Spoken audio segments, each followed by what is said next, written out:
तो चलिए बुलेटिन की शुरुआत करते हैं और बात करेंगे आज की सबसे बड़ी खबर की। आपको बता दें, प्रदेश में राजनीतिक नियुक्तियों और मंत्रिमंडल विस्तार की खबरों के बीच कांग्रेस के प्रदेश प्रभारी अजय माकन जयपुर पहुंचे।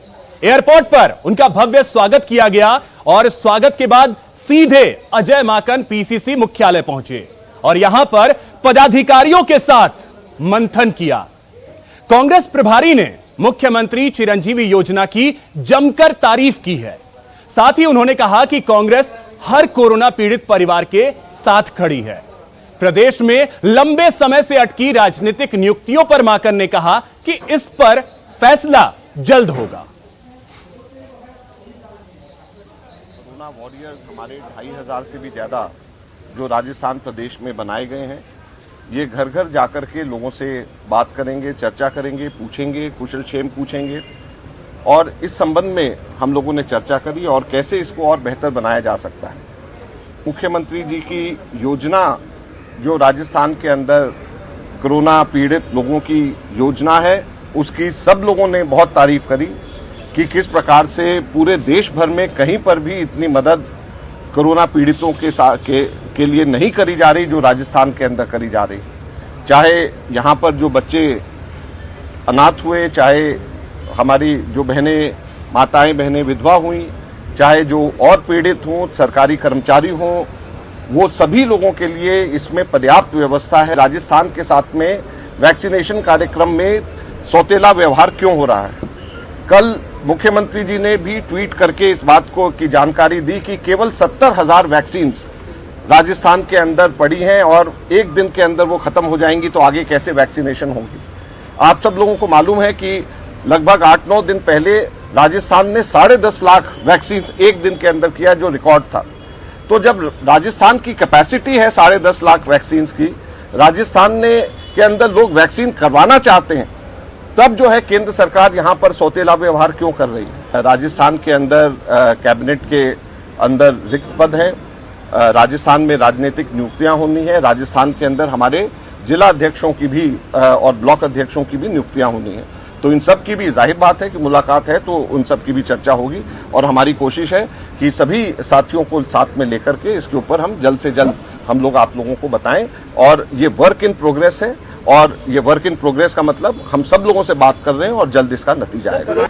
हर पार्टी के अंदर अलग अलग लोग होते हैं, उनकी अपनी अपनी सोच होती है, परिवार है। कब ऐसा होता है, कब ऐसा हुआ है कि जबकि किसी भी पॉलिटिकल पार्टी में किसी भी राज्य के अंदर आपस के अंदर जो है अलग अलग सोच ना हो? मुझे एक राज्य बता दीजिए और एक पार्टी बता दीजिए। महंगाई को लेकर कांग्रेस कल से केंद्र सरकार के खिलाफ बड़ा मोर्चा खोलने की तैयारी में है।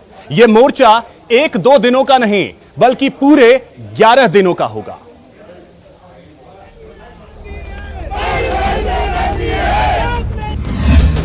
महंगाई के खिलाफ हाथ का हल्ला बोल। 7 जुलाई से केंद्र के खिलाफ महाप्रदर्शन। सड़क पर उतरेंगे सांसद, मंत्री, विधायक।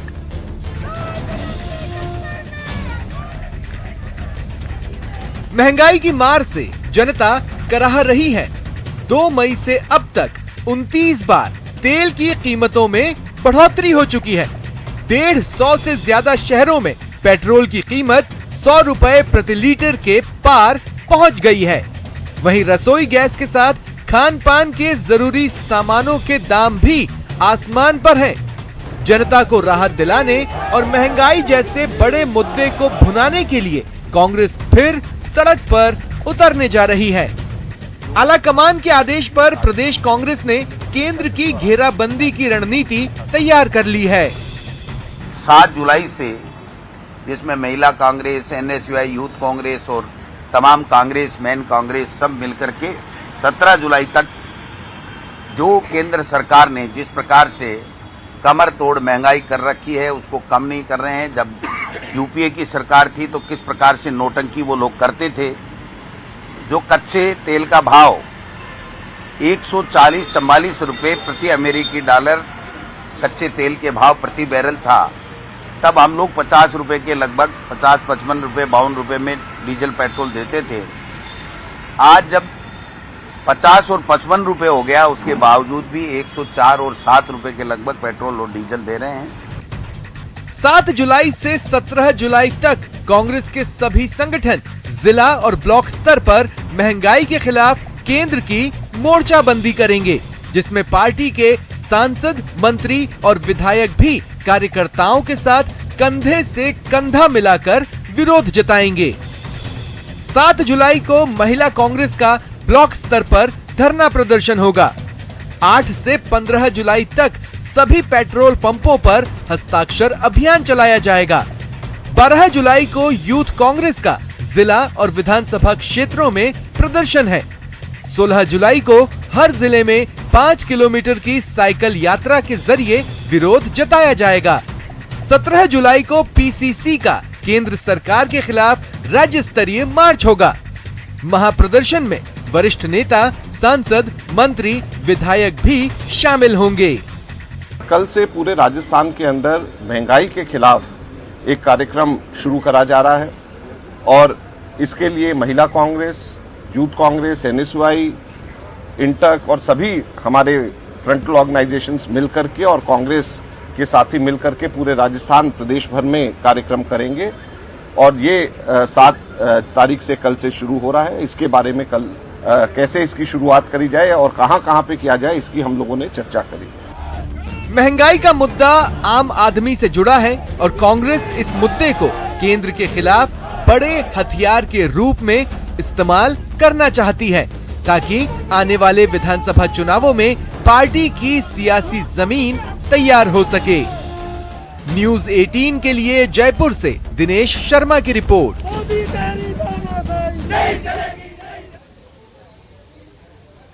तो इसी खबर पे और अधिक जानकारी के साथ हमारे सहयोगी दिनेश शर्मा सीधे जयपुर से इस वक्त हमारे साथ जुड़ रहे हैं। उनके पास चलते हैं और जानकारी हासिल करते हैं। दिनेश, कांग्रेस ने 11 दिनों की रूपरेखा तैयार कर ली है केंद्र सरकार को घेरने के लिए महंगाई के मुद्दे पर।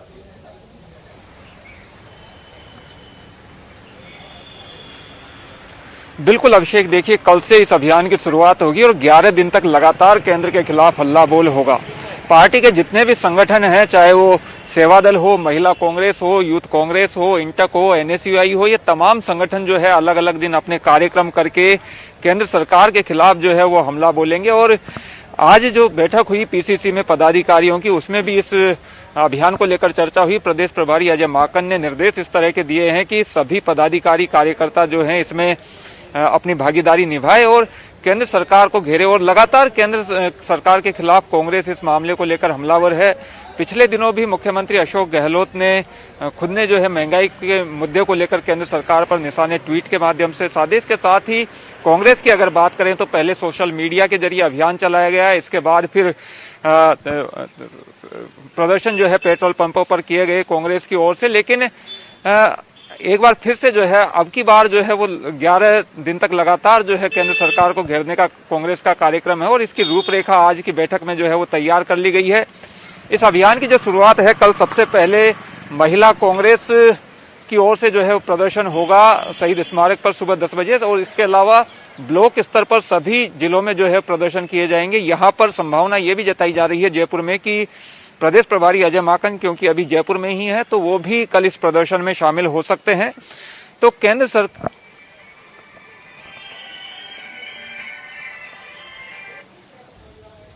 क्या आवाज मिल रही है आपको दिनेश? दिनेश, क्या आपको मेरी आवाज मिल पा रही है? मुझे लगता है उनसे हमारा संपर्क जो है वो टूट गया है। लेकिन आपको बता दें कि महंगाई के मुद्दे को लेकर केंद्र सरकार को घेरने की रणनीति कांग्रेस ने बनाई है और इसकी शुरुआत कल से होगी। सुबह 10 बजे से इसकी शुरुआत कांग्रेस करने जा रही है। केंद्र सरकार को घेरने के लिए 11 दिनों का प्लान कांग्रेस ने तैयार किया है।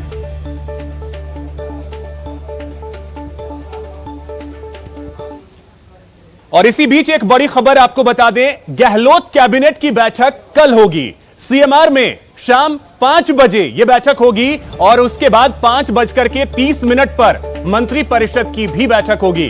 कैबिनेट की बैठक का एजेंडा जारी किया गया है। कई महत्वपूर्ण योजनाओं पर चर्चा होगी इस बैठक में, जहां पर चिरंजीवी योजना, कोविड वैक्सीनेशन, मुख्यमंत्री किसान मित्र ऊर्जा योजना, इंदिरा गांधी शहरी क्रेडिट कार्ड योजना पर चर्चा होगी।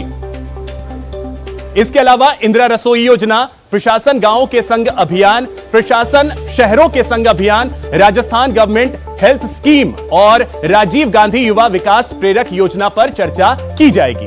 तो कल सीएमआर में यह बैठक होगी। कैबिनेट की 5 बजे और 5:30 पर मंत्री परिषद की बैठक होगी।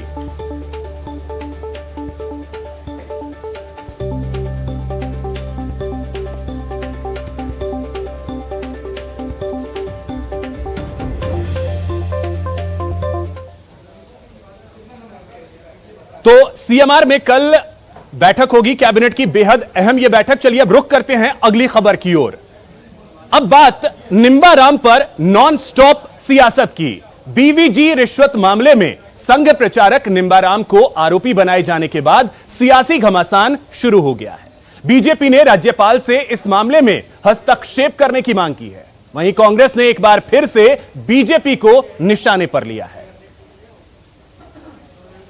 तो निशाने पर बीजेपी और आरएसएस है। कांग्रेस के निंबाराम के मामले को लेकर बीवीजी कंपनी का यह मामला, और इस मामले को लेकर बीजेपी भी हमलावर है और बीजेपी की तरफ से भी कांग्रेस पर हमला बोला जा रहा है।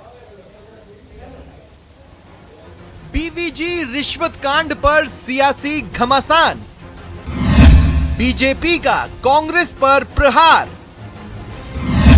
संघ की छवि धूमिल करने की साजिश, कांग्रेस का बीजेपी पर वार, निंबाराम पर नॉन स्टॉप पॉलिटिक्स। जी हां, संघ प्रचारक निंबाराम को बीवीजी रिश्वत मामले में आरोपी बनाए जाने के बाद बीजेपी के तेवर तल्ख हैं। बीजेपी कांग्रेस पर लगातार हमला बोल रही है।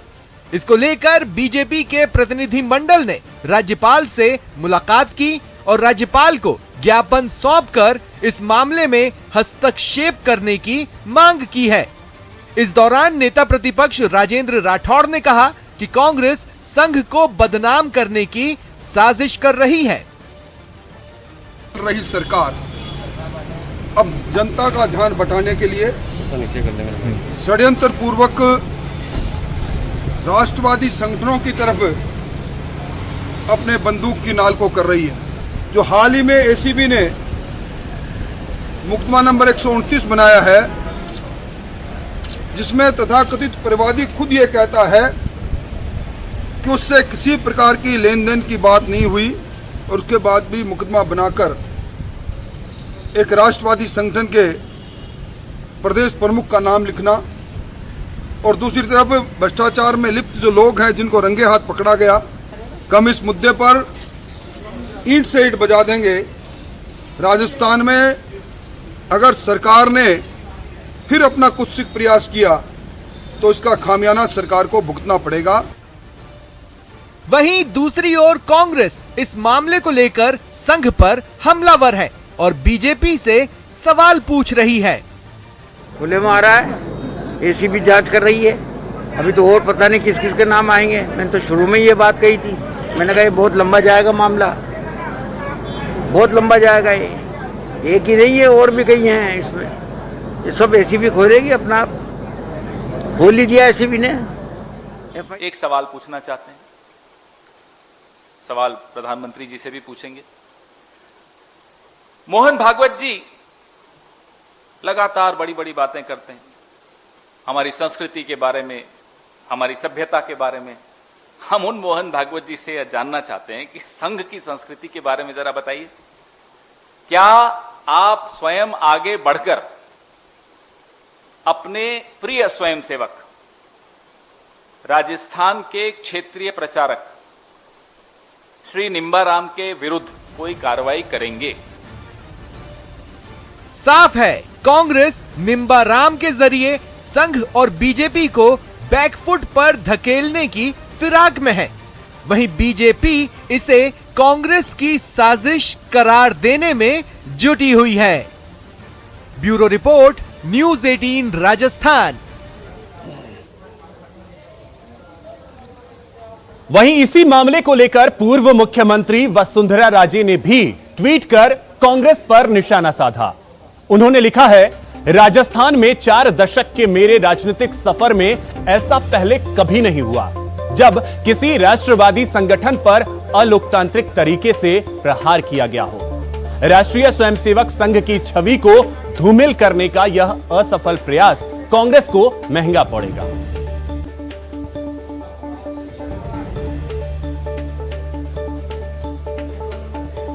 तो पूर्व मुख्यमंत्री वसुंधरा राजे ने ट्वीट किया है निम्बाराम के मामले को लेकर। उन्होंने कहा है कि आरएसएस की छवि को धूमिल करने की ये एक तरीके से कोशिश है, हालांकि असफल कोशिश है। यह ट्वीट किया है वसुंधरा राजे ने।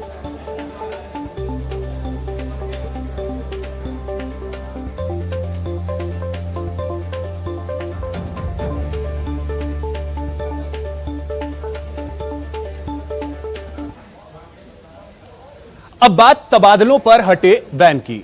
सरकार ने प्रदेश में सभी राजकीय कर्मचारियों और अधिकारियों के तबादलों से प्रतिबंध हटा लिया है। 14 जुलाई से 14 अगस्त तक तबादलों से प्रतिबंध हटाया गया है। राज्य के प्रशासनिक सुधार विभाग द्वारा जारी आदेश के अनुसार यह आदेश राज्य सरकार के समस्त निगमों, मंडलों, स्वायत्तशासी संस्थाओं पर भी लागू होंगे। तबादलों के लिए आवेदन करते समय कोरोना गाइडलाइन की पालना करनी होगी, इसलिए आवेदन कर ऑनलाइन ही कर सकेंगे लोग। मुख्य सचिव निरंजन आर्य द्वारा फाइल का अनुमोदन करने के बाद 1 महीने के लिए तबादलों में छूट प्रदान की गई है। राज्य में कोविड-19 की स्थिति को ध्यान में रखते हुए स्थानांतरण के लिए आवेदन का प्रार्थना पत्र संबंधित विभाग की वेबसाइट पोर्टल पर ऑनलाइन ही स्वीकार किए जाएंगे।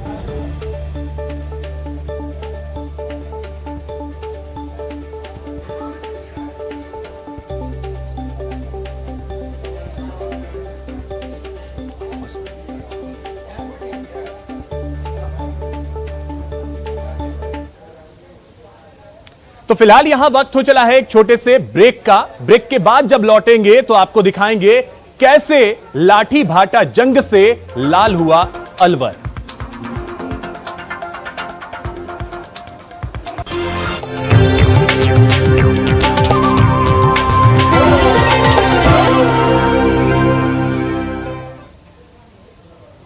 ब्रेक के बाद आपका स्वागत है। अब बात अलवर की, जहां 2 गुटों के खूनी संघर्ष में जमकर लाठी डंडे चले और पथराव भी हुआ।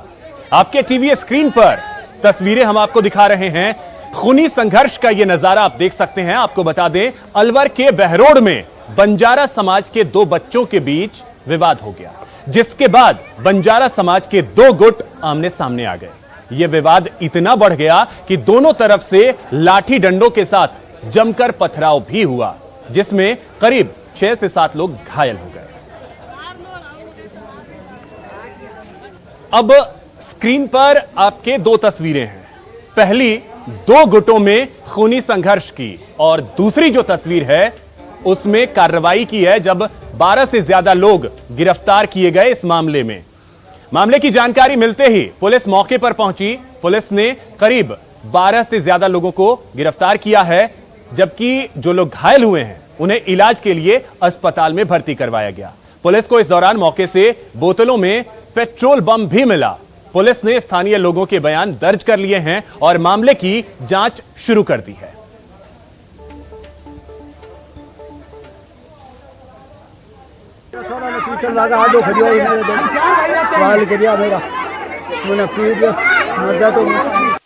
यहाँ बता रहे थे कि आपस में झगड़े में शामिल होने आए। झगड़ा जब बढ़ता दिखा तो तुरंत मैं भी यहाँ मौके पे पहुँच गया हूँ। हमने दोनों पक्षों के कुछ लोगों को, हमने जो लड़ाई मारधाड़ में साथ शामिल थे, उनको हमने थाने पहुँचा दिया है। अभी और देख रहे हैं किस बात पे। कुछ लोग घायल भी हुए हैं इस पत्थरबाजी में।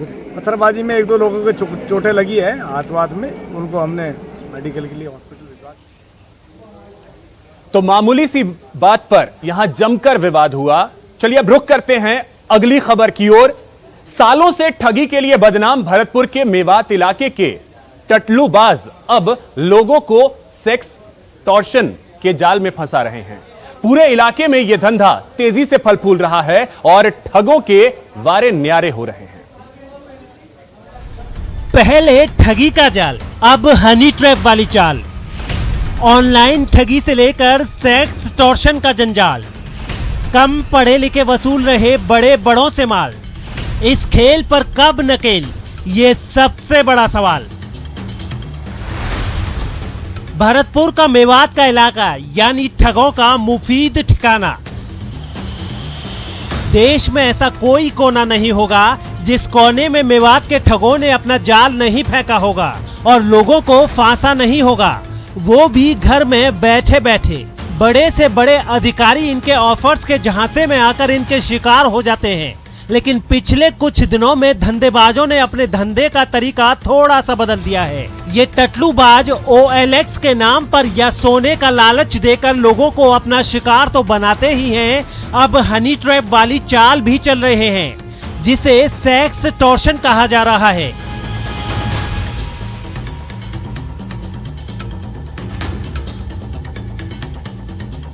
यानी सोशल मीडिया पर अश्लील कॉल कर किसी व्यक्ति का आपत्तिजनक हालत में वीडियो बना लेना और फिर उसे ब्लैकमेल कर पैसे वसूलना। आप फेसबुक के माध्यम से या व्हाट्सएप के माध्यम से फ्रेंड रिक्वेस्ट भेजी जाती है, सामने वाला फ्रेंड रिक्वेस्ट एक्सेप्ट कर लेता है और उस रिक्वेस्ट एक्सेप्ट करने के बाद उससे डायरेक्ट वीडियो चैट की जाती है। वीडियो चैट के माध्यम से उसका जो स्क्रीनशॉट ले लिया जाता है, वो वीडियो रिकॉर्डिंग कर ली जाती है, उस आदमी का चेहरा आ जाता है और फिर उसमें एक छोटी सी क्लिप जोड़ के सेक्स की और फिर वो उसको वापस भेजी जाती है कि आपका ये अमुक वीडियो जो है हमने तैयार किया है, आप देख लें और हमें इतने पैसे दें। यदि आपने पैसे नहीं दिए, रुपए नहीं दिए, तो हम आपका ये ऑनलाइन इसको वीडियो को जारी कर देंगे। भरतपुर के करीब 6 थाना इलाके के गाँव में ये धंधा खूब फल फूल रहा है, जहां घर बैठे ये ठग देश भर के लोगों को अपना शिकार बना रहे हैं। सबसे बड़ी बात कि इन धंधेबाजों में अधिकतर अनपढ़ या कम पढ़े लिखे हैं।